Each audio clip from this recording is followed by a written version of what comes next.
Good morning friends.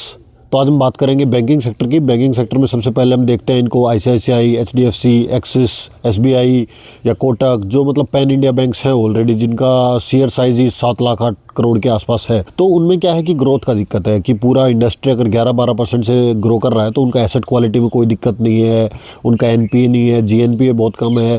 पर उनमें दिक्कत क्या है ना कि ग्रोथ का प्रॉब्लम है। वही 11-12% इंडस्ट्री जितने से ग्रो कर रही है उससे बढ़िया आप ये बैंकिंग निफ्टी 20 ले लो, वही मतलब बराबर का हिसाब पड़ता है। तो दूसरा हम बात करेंगे जो बैंक्स साइज में छोटे हैं बट उनका ग्रोथ में दिक्कत है, जैसे फेडरल बैंक हो गया, साउथ इंडिया बैंक हो गया, कर्नाटका बैंक हो गया। तीनों का आप ग्रोथ देखोगे ना तो वही 13% के आसपास है। जब हम स्मॉलर बैंक्स में जा रहे हैं तो हम ग्रोथ वाले बैंक्स क्यों ना देखें। तो इनमें भी एसेट क्वालिटी का कोई दिक्कत नहीं है बट ग्रोथ का प्रॉब्लम है। कंजर्वेटिव ग्रोथ है, मतलब 12-13% की। तो अगर हमें यही लेना है तो एसबीआई ले लो। एसबीआई की बाकी सबसे अच्छी ग्रोथ है।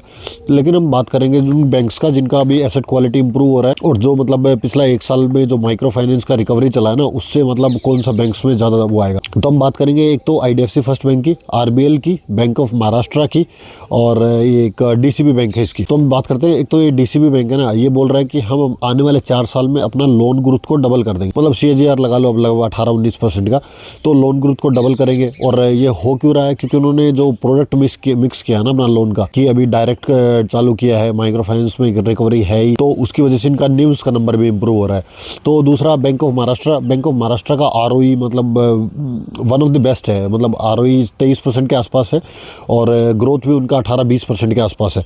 तो और उन्होंने अभी क्या किया है कि जो अपना महाराष्ट्र है उससे बाहर उन्होंने ब्रांचेस का एक्सपेंशन ज़्यादा किया है, और बोल रहे हैं कि हम अपना जो एक्सपेंशन है ब्रांचेस का उसको और इम्प्रूव करेंगे और नंबर ऑफ़ ब्रांचेस बहुत खोलेंगे इस साल। तो एक तो ये हो गया और तीसरा पे हम बात करेंगे आरबीएल और आईडीएफसी फर्स्ट बैंक। तो दोनों में सेम दिक्कत था ये माइक्रो फाइनेंस का।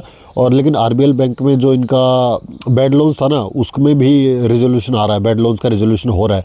तो उसकी वजह से आप देखोगे इनका जो पैट था उसमें बहुत उछाल देखने को मिला, शायद 3-4 गुना का था।